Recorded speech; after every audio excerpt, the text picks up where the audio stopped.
Ah, é porque Mas no geral deu pra entender, pra pegar.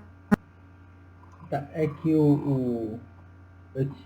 é que em geral, aliás, eu nem tô fazendo streaming da tela ainda, desculpa, eu achei que eu já tava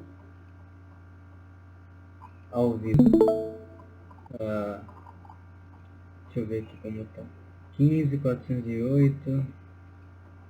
Tá dando pra ver? Não sei se já entraram. Não, acho que ainda não entraram. Tem duas. A Summer e o Nilo já entraram. Ah, tá dando pra ver os skins que eu fiz? Tá sim. Aquele negócio do Epson e Delta é só porque é o padrão, mas se for uma coisa confusa, no lugar de Epson você pode usar qualquer outra letra, no lugar do Delta também. Ah, mas a ideia é só aquela de que a gente procura formalizar a ideia do que significa uma funçãozinha f próximo de um ponto A se tornar arbitrariamente dessa linha L aqui do limite. Porque, ó, meio que no fundo isso aqui é o que a gente vai ver sobre o que é continuidade. Mas a ideia da continuidade não é aquela de desenhar sem tirar o lápis do papel? Então, quando a gente desenha esse negócio aqui sem tirar o lápis do papel, e tudo bem que nesse ponto aqui não precisa ter parecido. Será que eu consigo dar zoom aqui nesse negócio? Acho que eu consigo.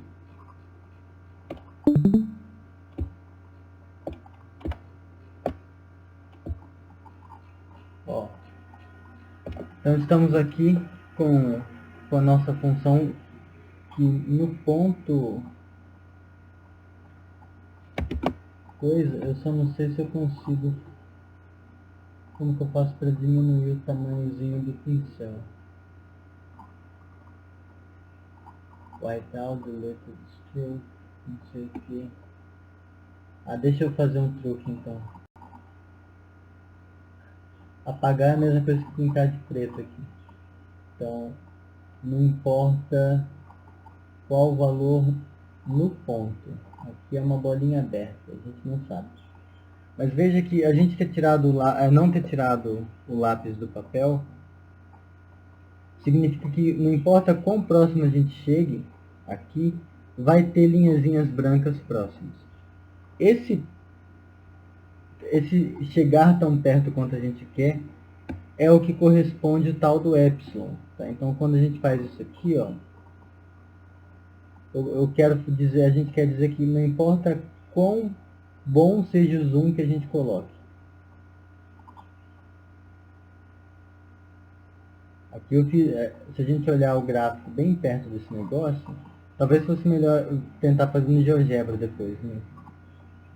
Aqui está o L, aí aqui é uma distância que no texto a gente escreve como epsilon.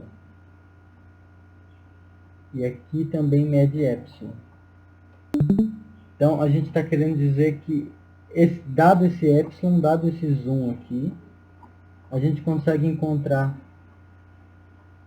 um delta aqui embaixo, certo? Uma distânciazinha tal que todo ponto que você pega aqui dentro, não importa que ponto você pega, aqui nesse intervalinho, quando você olhar a imagem dele pela função, a função vai, opa, escapou aqui, vai jogar ele aqui dentro dessa faixinha. Só que não tirar o lápis do papel, isso tem que funcionar, não importa o quão boa seja a nossa lupa. Então, para toda lupa, para todo epsilon, a gente consegue encontrar um intervalinho lá. A ideia é mais ou menos essa. Assim. Mas com o tempo pega-se o traquejo da coisa. Tudo bem? Eu não sei se ficou um pouco menos confuso o que se discutiu lá. Ficou assim, entendi. Obrigada. E assim, aquelas provas, lá, aquelas demonstrações, elas são importantes só para a gente não achar, para não chegar um dia algum terraplanista do cálculo falando que tal e tal coisa são assim porque são assim, e aí ele começa a dizer que E igual a 1, por exemplo, que já aconteceu. Então é importante esse rigor, assim, eventualmente, tá? Não significa que na hora da gente fazer conta, a gente vai fazer essas demonstrações todas. Em geral não precisa, tá? Ah, então, só para recapitular o que foi discutido no vídeo, tá? Eu vou passar para uma outra lousa para ficar com um espaço bom. O meu áudio está razoável para vocês? Ainda? Assim, eu subi que seu áudio não tá saindo, não. Ah, então o áudio do subvídeo está zoado. Sim, não Ah, tá saindo. a transmissão da tela também está do agrado por enquanto? Tá muito boa, não travou até agora, não. Ah, que legal. Nem a Muito, transmissão, nem a voz. muito boa. Eu fiquei até abri um sorriso aqui.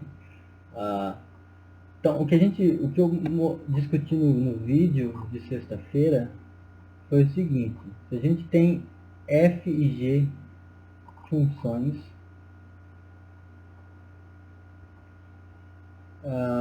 reais, né?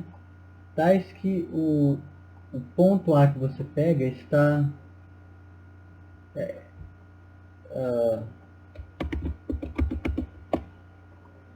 acumula, vou colocar assim, tal que A acumula no domínio.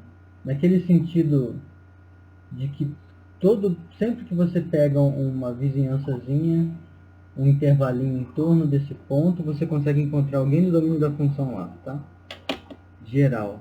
O que tem no geral aqui? Tô com um problema no meu micro. Victor, eu te entendo.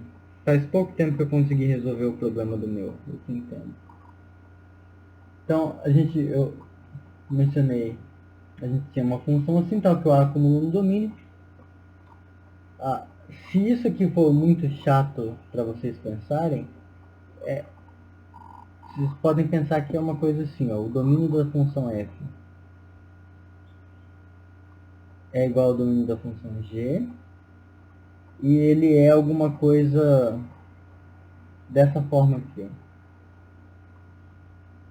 Pode ser uma coisa, um intervalo assim, alfa, beta, união beta, gama, tá? Aliás, beta não, que eu tô... Alfa A, pronto, alfa A, união A, beta, pronto. Que a função está definida possivelmente numa união, assim, tem dois intervalinhos, que a única coisa que está faltando para eles é o ponto A. Então, quando a gente pega uma situação dessa forma, se o domínio dessa função é assim, não importa que intervalinho você pega em torno do A, vai ter gente do domínio lá. Então a ideia é essa.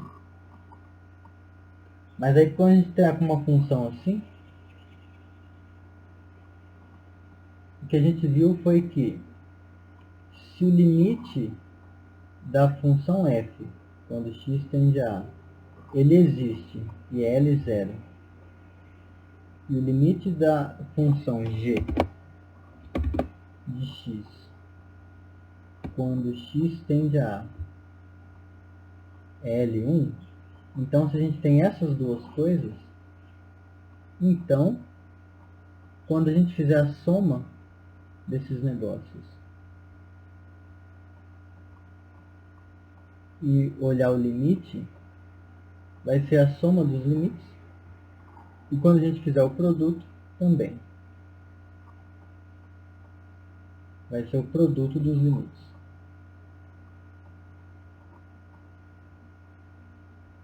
E a gente viu que se além disso, esse L1 for diferente de zero, então quando a gente fizer isso aqui,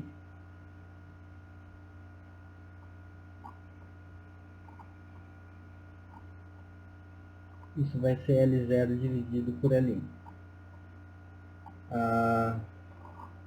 Então, foi só a verificação de que essas regras são, que a gente pode usar isso, tá?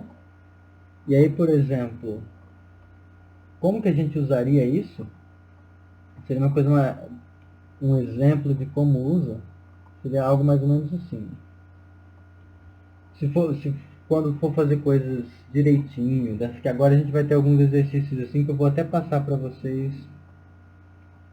No máximo até quarta-feira eu vou passar uns exercícios de calcular limite, que a gente não teve essa fase da vida. A gente foi direto para derivada, agora a gente vai ter a fase de calcular limite. Mas aí, por exemplo, se a gente quiser calcular limite disso aqui, ó, limite de x ao quadrado menos 9 sobre x menos 3, quando x tende a 3. Tá? Ainda está dando para escutar? Sim. Ok. Então, isso aqui a gente pode escrever dessa forma aqui, ó. Limite de x menos 3 vezes x menos 3 sobre x menos 3 quando x tende a 3, tá? Aí agora, essa função é igual a... Aliás, deixa eu vou colocar uma interrogação aqui do porquê que a gente pode fazer isso. Aqui a gente vai cortar aqui. Aí vai ter isso é porque está dividindo. Esse aqui é limite de x mais 3 quando x tende a 3. Agora isso aqui é o limite de x quando x tende a 3.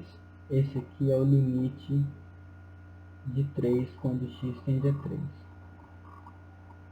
Dá para fazer por epsilon e delta, mas eu vou...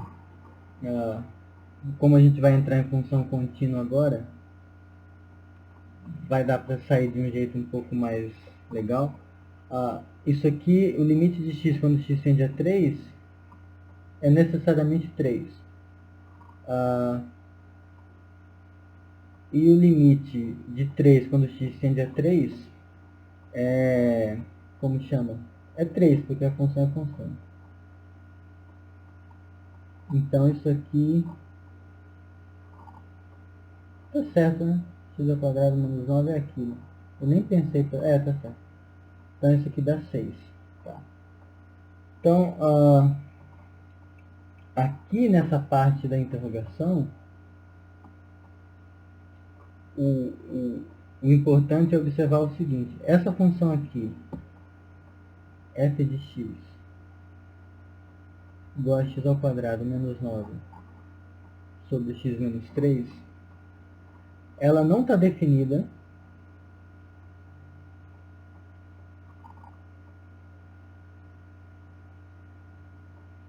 em x igual a 3. Porque em x igual a 3 fica 0 aqui embaixo. Então, não pode. Mas essa função aqui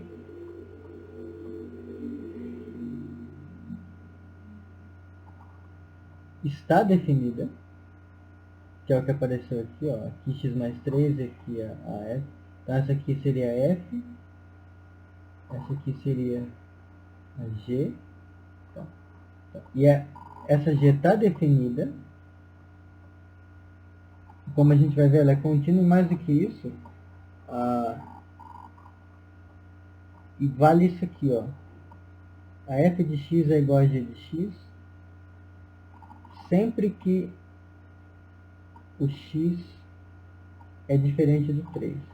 Então, para a gente calcular o limite dessa função, como não importa o valor da função no próprio ponto onde a gente quer calcular o limite, Tá?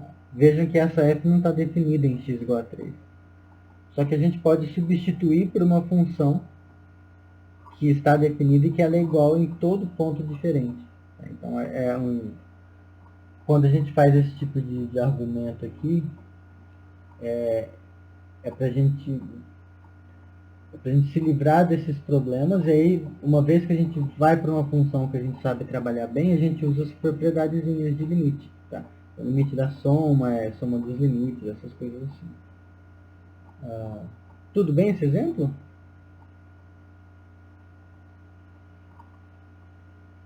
Tudo certo. Tá. Então, uma das coisas que a gente tinha definido meio que informalmente no início do curso era a função contínua. Então agora a gente pode definir ela direito, que é assim. Uma função f, eu vou colocar assim, agora o intervalo alfa-beta. Ela sai do intervalo aberto. Não, dá para fazer definições mais amplas, só que a gente não vai precisar tanto. Então, uma função f de alfa b em e, ela é contínua num ponto A que pertence a esse intervalo, ou seja, esse ponto está lá dentro, se o limite da função quando x tende ao ponto em questão, ele existe e, além disso, ele é igual à imagem da função no ponto. Tá? Então, se a gente junta as duas, o que a gente tinha ideia de o que é uma função, o limite da função existir, lembra que a ideia era que, em certo sentido, quando a gente vai desenhar o gráfico, a gente vai se aproxima arbitrariamente de um negócio aqui e depois continua, e aqui pode ter dado qualquer coisa para o limite. Só que quando a função é contínua, a gente pede que esse limite que existe seja exatamente a imagem da função no ponto. Então, isso aqui é o A, esse limite L é o próprio f de A.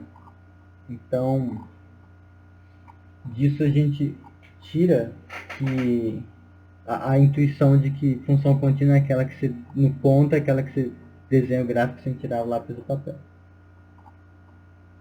Então, qual a graça disso? Então, graça, eu vou recopiar aqui a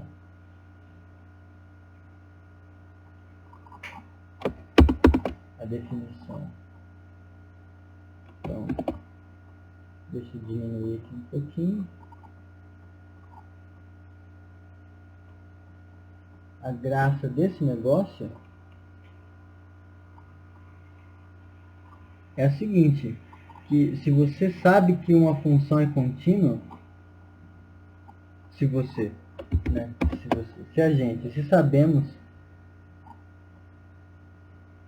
que f é contínua,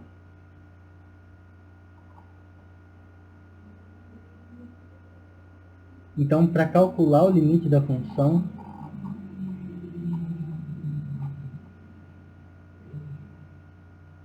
a gente quer calcular o limite da função num ponto A. É a mesma coisa que calcular a função no ponto A. Então, uma das graças de função contínua é essa. Então, para calcular o limite de f em A, basta calcular f de A.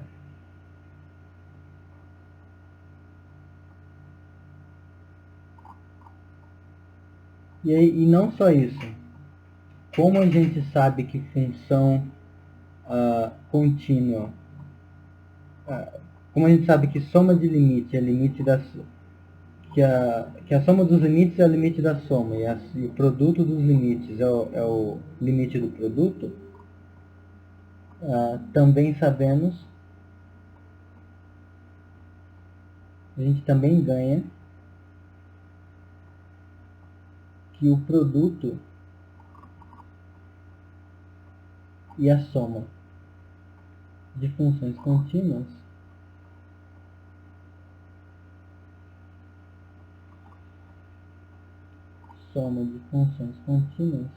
é contínua. O que exemplo que eu quero sugerir com isso? Então, exemplo do que eu estou querendo dizer com isso.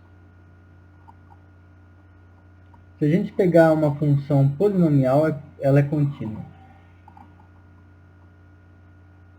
Toda função polinomial é contínua.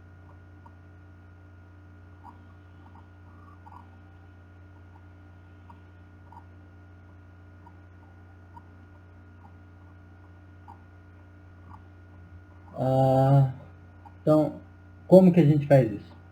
Primeiro passo. A função, essa função aqui, f de x igual a x, ela é contínua em todo x.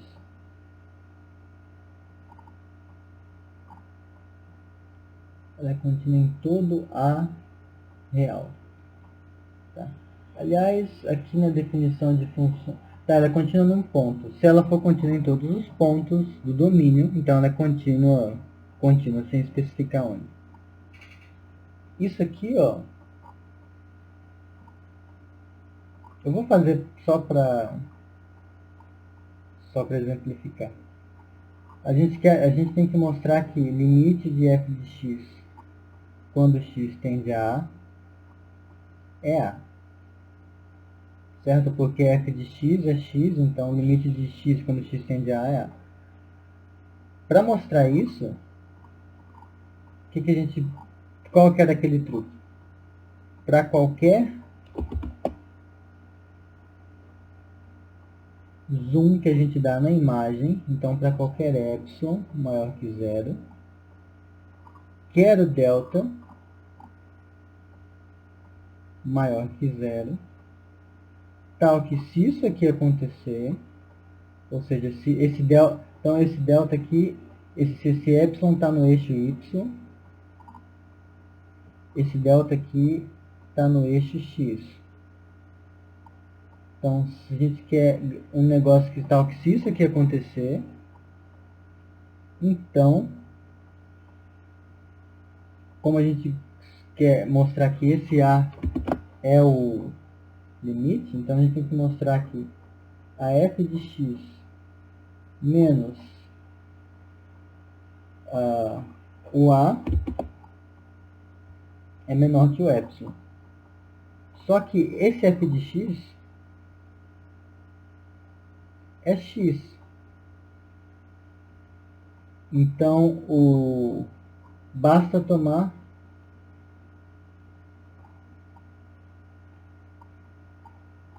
o epsilon igual ao delta, e aí a gente vai ter o resultado. Deixa eu fazer um desenho para explicar o que está acontecendo aqui. É que às vezes traumatiza esses epsilons e deltas, mas eles são menos asquerosos do que parecem.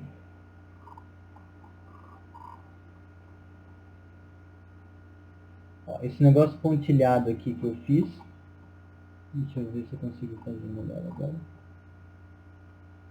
é o gráfico da função identidade. Estão vendo? Está dando para ver aí?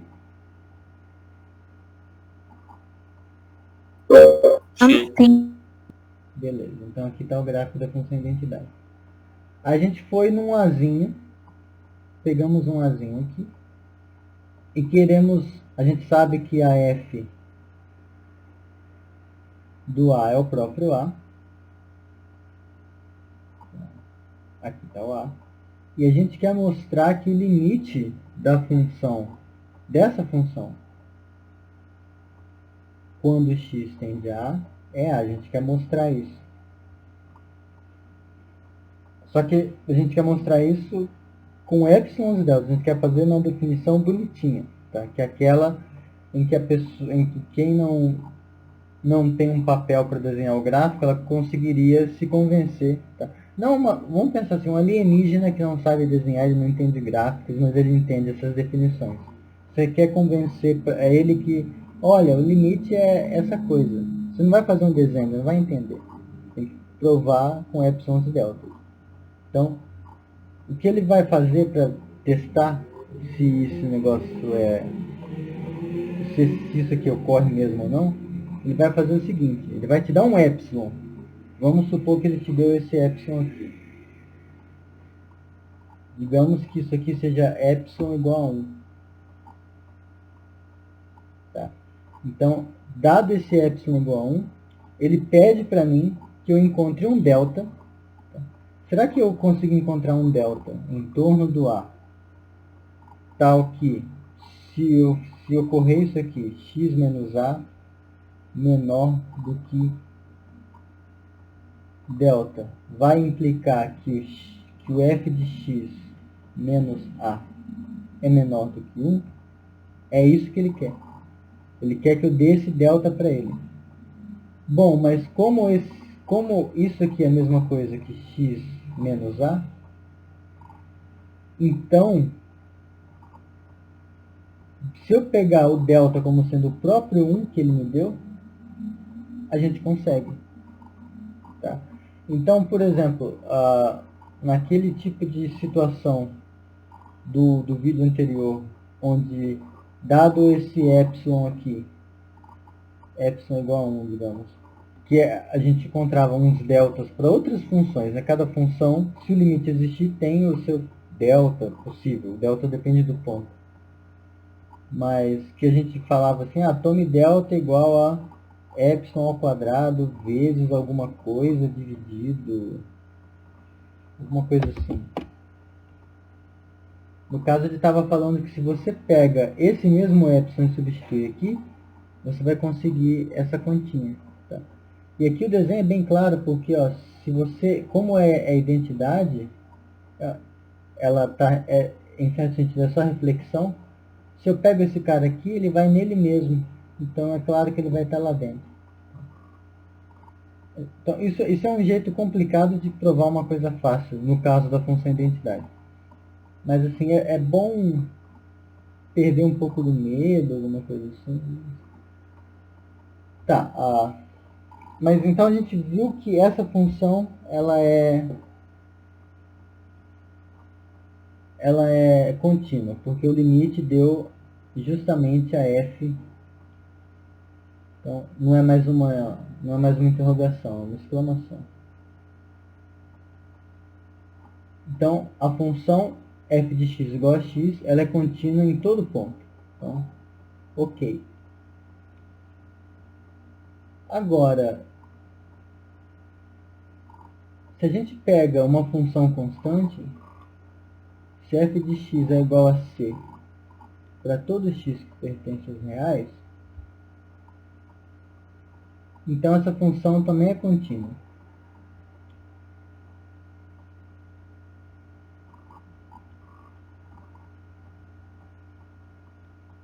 Qual a graça disso? Porque agora é o item 2i, né? Porque aí, vamos ver, pega o... Eu vou fazer um polinômio aqui qualquer, vamos ver, seja p de x, uma função polinomial, vamos ver, a função 3 mais 14x ao quadrado mais 7x elevado a nona. Tudo bem? Essa função ela vai ter que ser contínua. Ela vai ser contínua por quê? Aqui a gente tem uma função constante.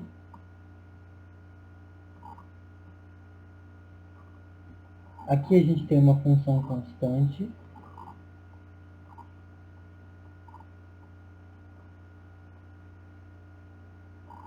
E aqui a gente tem uma função constante.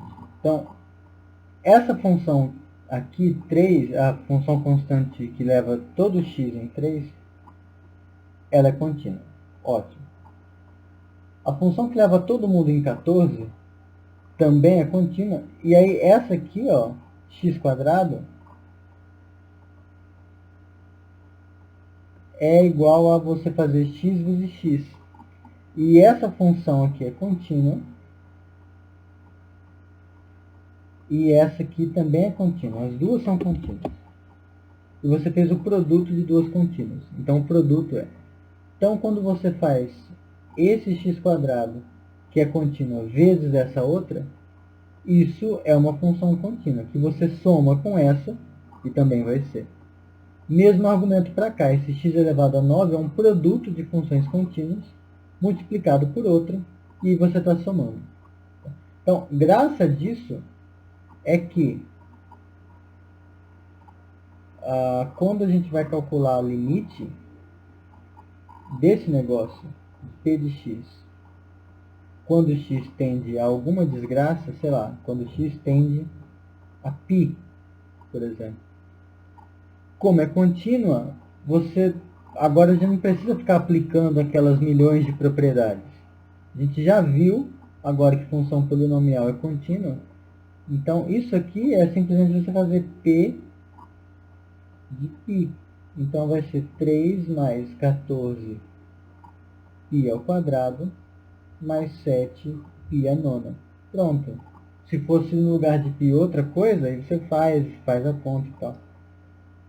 Então, essas primeiras partes iniciais assim, essas propriedades de limite a gente usa para provar essas coisas simples de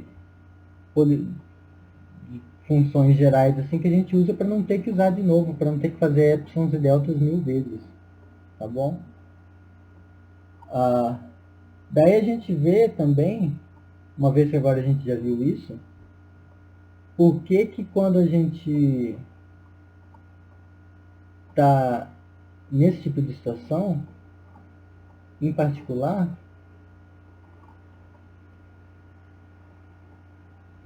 se a gente tem, se p de x e q de x são polinômios,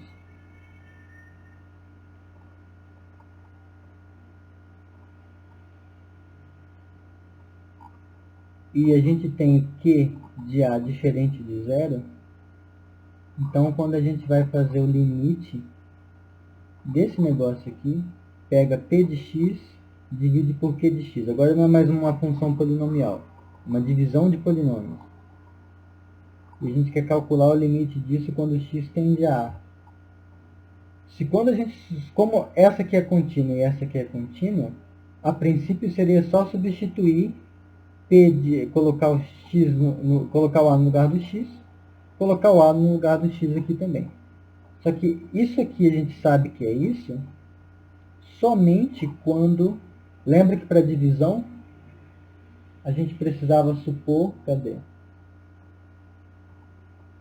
Que o limite do que está dividindo é diferente de zero. Então, quando é diferente de zero, a gente simplesmente sai substituindo tudo e acabou. Por isso que quando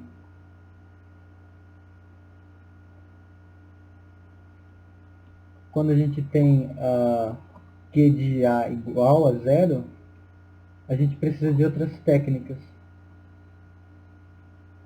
Precisamos.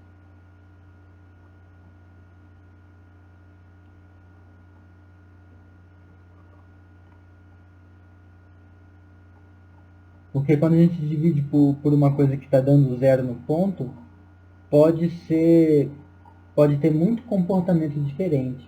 Tá? Então, por exemplo, se a gente pega f de x igual a x diferente de x e quer avaliar... Aliás, deixa eu colocar aqui assim. Vamos considerar isso aqui, a gente vai tentar ver o que é isso.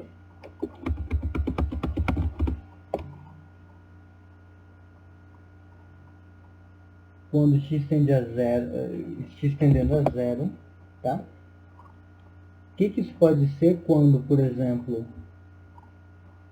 f de x, g de x e aqui com, deixa eu especificar, né, com g de 0 sendo 0.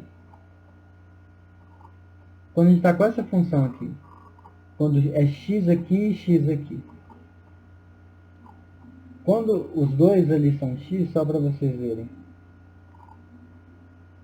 isso aqui, o x está dando 0. Só que o x está dando 0, só que essa função x dividido por x, no fundo, você pode escrever ela como sendo a função constante igual a 1, porque para pontos que são diferentes de 0, tem aquele truque, x dividido por x é 1, se a gente tiver x diferente de 0. Essa função se expressa como a função constante igual a 1 fora do zero. Então, esse aqui é o limite de 1 quando x tende a 0. Então, esse aqui é 1. Por outro lado, se tivesse uma coisa assim, ó, f de x igual a x quadrado e g de x igual a x, mesmo truque, isso aqui, para pontos que não são zero, você pode meio que sumir com o x de baixo, fica assim.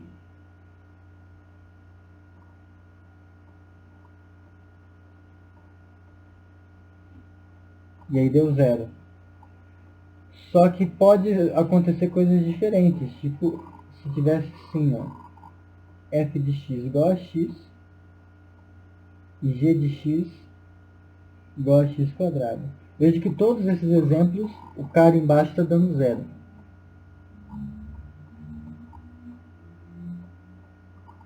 Quando está uma coisa assim, ó, aqui vai ficar limite de x sobre x quadrado, quando x tende a 0. E a gente pode cortar, faz sentido dividir por x quando x é diferente de 0, então isso aqui dá 1 sobre x. E esse cara não existe, e isso não existe. Tá? Essa função não tem limite. Quando a gente for falar com mais calma de limites infinitos, limites laterais também, a gente vai ver que esse tipo de animal não existe, tá? Porque lembra, o gráfico dessa 1 sobre x é um negócio assim. Então, conforme x se aproxima do zero, ele não está se aproximando, os valores não estão se tornando próximos de um número real. Eles estão ou explodindo ou implodindo, tá? Mas, enfim, eu falei bastante coisa. Dúvidas até aqui? Algum questionamento filosófico, alguma coisa, qualquer coisa?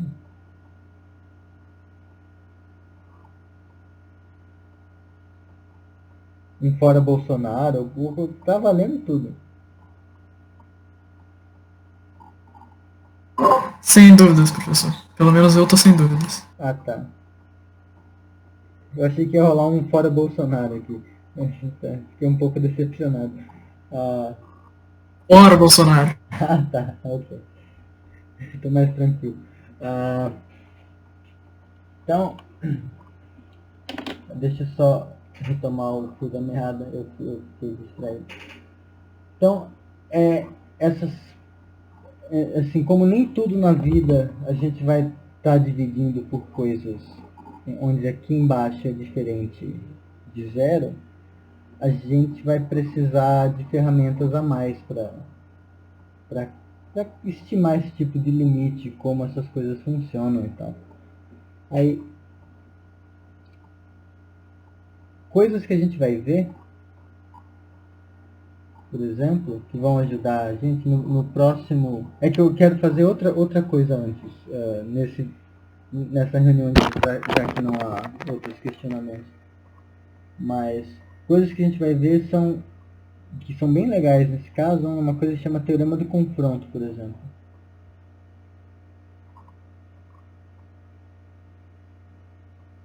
Tá. Que essencialmente vai ser a ferramenta principal para a gente provar esse negócio aqui, ó. O pessoal chama de limite fundamental da trigonometria. Porque aqui a gente tem seno de x quando x vai para zero. A gente meio que não nem precisa que ela é contínua. Ela vai ser por isso aqui a gente vai usar para mostrar a continuidade. Né?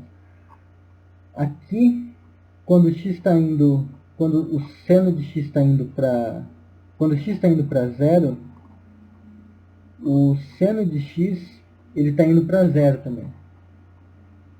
Porque lembra que o seno sobe. Então quando o seu ângulo está ficando bem pequenininho, ele está vindo para cá em direção a zero, o seno, que é a medida dessa altura, ele vai diminuindo junto também, então ele vai para zero. E quando o x vai para zero, naturalmente o x vai para zero também. Então é uma coisa que a gente poderia pensar, mas isso aqui vai dar o quê? Isso aqui vai dar, esse limite vai dar zero, vai dar mais infinito, vai dar menos infinito, o que vai dar? Isso aqui vai dar 1, o que em certo sentido significa que quando você está próximo do zero, o seno de x e o x eles estão indo em direção ao zero meio que com a mesma velocidade, eles estão indo meio juntos, um não está diminuindo mais rápido que o outro. Aí o que a gente vai usar para isso é um negócio que chama teorema do confronto. Que essencialmente... professor, rapidinho, só uma pergunta. É tipo aqueles troços lá que quando eles falam de quando o ângulo é menor que 10, você pode usar seno de x igual a x, por exemplo? Então, essencialmente é o tipo de coisa que essa galera tá falando, principalmente em engenharia, né? Seno de x sobre x é igual a 1, tipo, mas quando esse ângulo é bem pequenininho. Então, essencialmente é isso, quando você tá com ângulos pequenos, próximos de zero, eu não sei se 10, mas ângulos pequenos, o valor dessa divisão, seno de x por x, ele vai estar tão próximo de 1 quanto você quiser. Então, se você fixa... É aí que está aquela história do epsilon. Se você fixa um epsilon igual a 0.000001, você vai encontrar um delta, possivelmente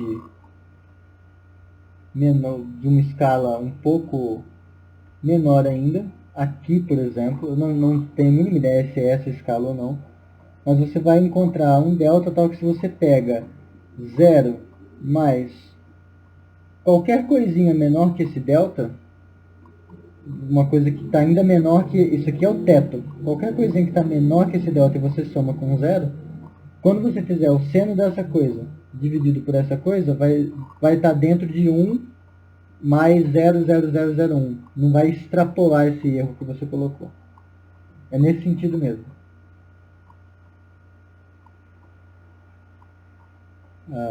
Beleza, Rafael? Oi?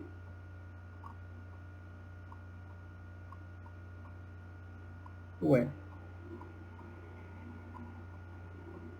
Houston, we have a problem. Vocês estão me escutando?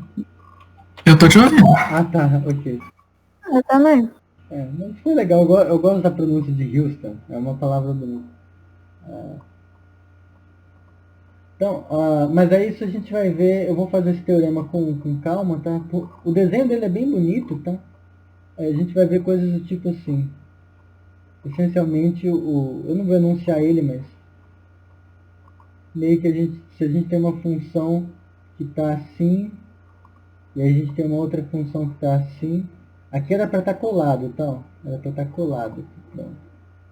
Se a gente tem uma função que está no meio dessas duas coisas, então o limite dela aqui vai ter que coincidir com o limite aqui. O desenho é bem bonitinho do teorema do confronto. Você também dá para chamar de teorema do sanduíche. Tá? No caso, o que está no meio seria o recheio, e essas funções que estão em cima e embaixo São as abas do pão, tá? Pode ser um sanduíche vegano, não tem problema. Mas enfim, eu vou falar disso com vocês na quarta, possivelmente. O que eu queria fazer hoje, assim, para finalizar, se vocês não tiverem alguma outra coisa, é voltar brevemente para a derivada,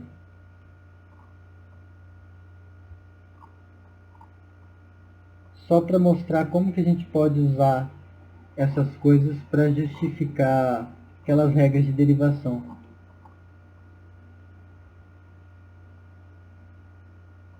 Porque a gente tinha definido derivada de uma função num ponto, f' de a, como sendo limite de você fazer isso aqui, x a mais x, por exemplo, menos f de a sobre x menos a. Aliás, não, aqui é sobre x, eu escrevi abobrinha, quando x tende a zero, isso, porque a gente está fazendo o incremento infinitesimal, tá?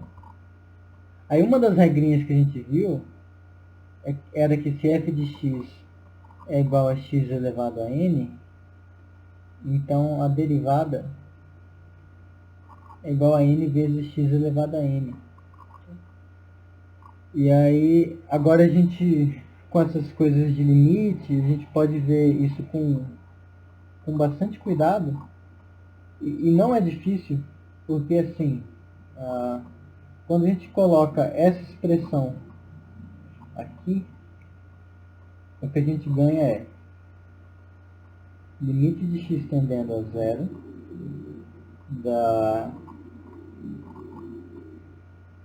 de a mais x elevado a n menos a elevado a n sobre x. Aí essa desgreta aqui, esse a mais x elevado a n, deixa eu ir para outra lousa. Tem um negócio que chama binômio de Newton. Eu não sei se vocês estão familiarizados com essa coisinha linda. Eu vou escrever e eu explico. Mas isso aqui, você abre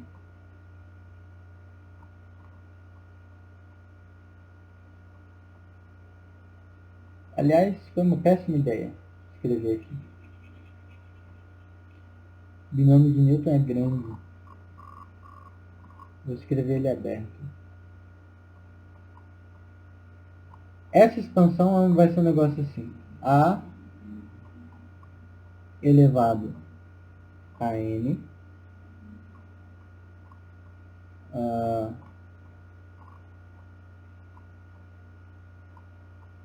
tá certo? Tá, porque ele vai morrer aqui.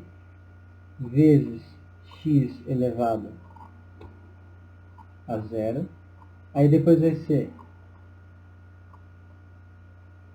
esse negócio aqui, entra um coeficiente binomial na jogada.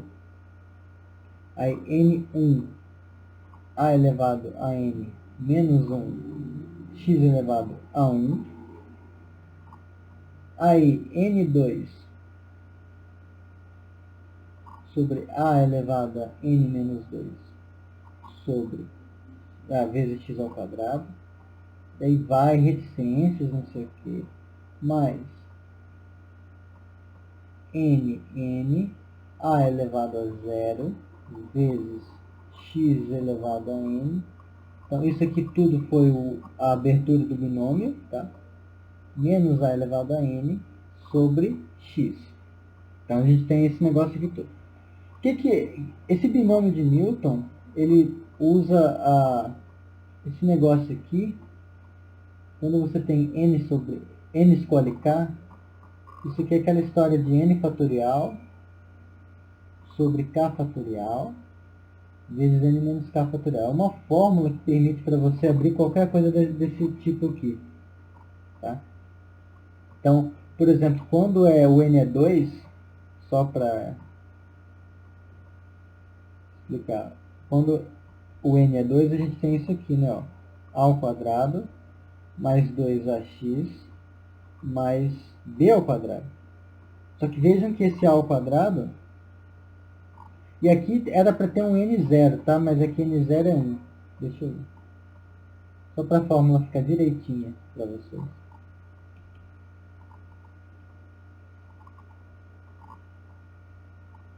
Ok, n0. Então, isso aqui, ó, é o a quadrado vezes x elevado a 0. Esse 2, ele é esse negócio aqui. Porque se você coloca 2 e 1 no lugar aqui dessas coisas, vai ficar 2 fatorial, que é 2, vezes 1 fatorial, que é 1, vezes 2 menos 1, menos 1, que é 1 fatorial. Então, é 2 sobre 1, que é 2. Tá aqui. É A1x1, e aqui mais b ao quadrado vezes a elevado a 0 vezes o nn. Opa, o 2. Então, só assim, a expansão do quadrado, os dutos notáveis que a gente sabe, é um caso particular desse binômio. A questão é, a gente está com esse negócio aqui, tá? Esse n0 vai ser 1, tá? Então eu só coloquei aqui para mostrar que a fórmula tem essa recorrência, mas aí é 1. Agora olha só que engraçado, pessoal. Aqui, esse AN vai morrer com esse AN. Agora, esse n sobre 1, com essa definição, ele vai ser, a gente vai ficar com o quê? A elevado a n menos 1 vezes x. Aí aqui tem esse x. Aí aqui mais, independente do que for essa desgraça toda aqui, ó, notem que a gente cortou esse, aí pulou para cá, aí agora está com esses termos. Todos esses termos aqui, sejam lá que desgraça eles forem, tá, x quadrado, x ao cubo, não sei o que, até x a n. Então, a potência do x deles é maior do que 1. Então, a gente pode descascar um x, a gente pode deixar um x em evidência, e aí deixa x vezes a coisa toda que ficou em evidência aqui, que não importa o que é, a gente só vai chamar de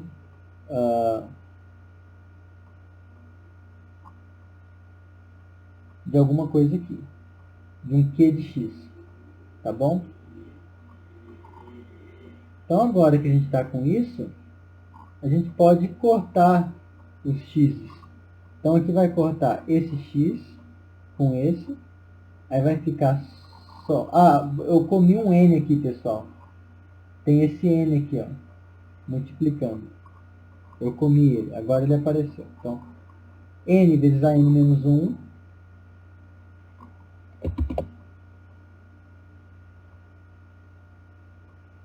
tá? X com x cortou.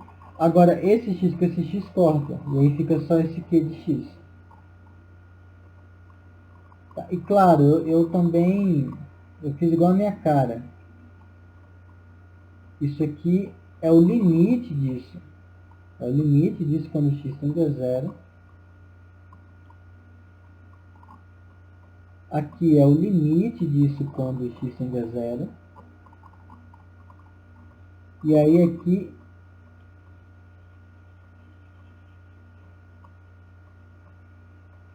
é o limite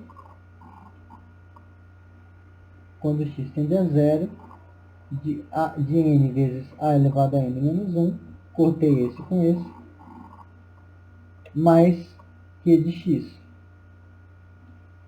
Só que vejam, aqui a gente tinha descascado, todas as potências eram de 2 em diante, era 2, 3 até n. A gente deixou um x em evidência. Então, aqui onde era 2 ficou 1. onde era 3 ficou 2, onde era n ficou n menos 1. Então, isso aqui é um polinômio, tá? Então, o cálculo desse limite a gente faz simplesmente substituindo, mas ele é um polinômio onde você não tem nenhuma constante. Ele é um polinômio que todo monômio que aparece nele tem grau pelo menos 1. Então, isso aqui vai ser um negócio assim, ó. Limite disso aqui é constante, porque não depende do x, então repete. E agora, mais que avaliado em zero. Só que se você substituir zero em todas as ocorrências do x que tem aqui tem um x, vai ficar 0 vezes isso. Aqui tem um x quadrado, vai ficar 0 vezes a reticências. Aqui tem um x elevado a n menos 1, vai ficar 0 vezes isso. Portanto, isso aqui morre e aí fica só n vezes a elevado a n menos 1, que é a expressão para derivada da função no ponto A, onde quem era a função, só lembrando, era f de x igual a x elevado a n. Tá, então, a gente prova essas coisinhas de limite usando essas coisas de derivada usando limite. Tá? Em particular, esses exercícios que tem muito dessa forma, tipo, pega, tipo aquele que eu fiz, né? Calcular isso aqui. Por que tem tanto exercício com essa cara? Porque isso é, no fundo, manifestação de você estar tentando calcular a derivada da função f, da função x quadrado, por exemplo. Deixa eu chamar de outra vez. Tá. É um outro jeito de você fazer onde quem é g, onde g de x é x quadrado. Então esses exercícios aparecem muito porque eles têm a ver com derivada, tá? Então há uma razão para essa mania desse tipo de exercício. Mas enfim. Ficou alguma coisa muito nebulosa do que eu falei, pessoal?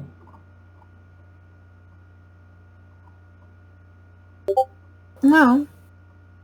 Legal. Tem dúvida ali? Oi, tem dúvida onde? Dúvidas. Obrigado por me avisar. Professor, como seria a sua demonstração para o n real? Aí ela depende de quando o expoente é real, a gente está mexendo com a função exponencial. Aí você precisa de um pouco mais de cuidado, porque quando você está com uma coisa assim, ó, f de x igual a elevado a x, isso aqui é, no fundo, isso aqui é uma variação da função exponencial. Então, para você derivar isso, você vai ter que derivar usando vai sair da regra da cadeia, no caso.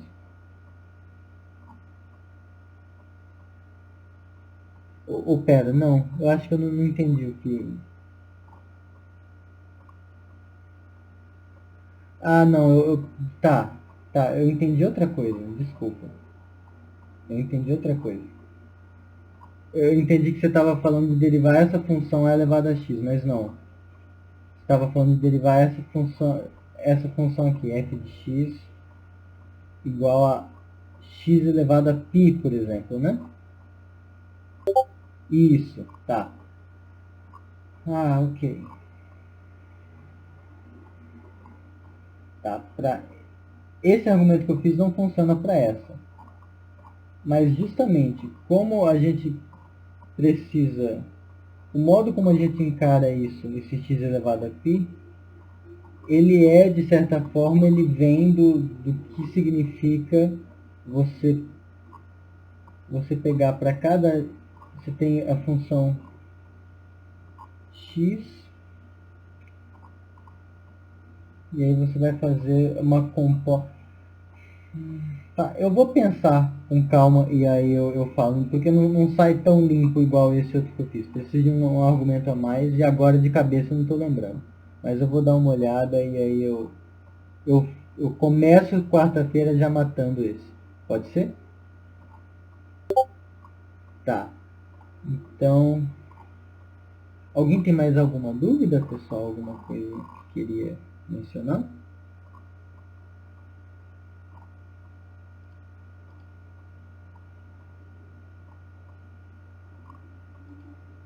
Bom, eu acho que não. Eu vou encerrar a gravação aqui do negócio.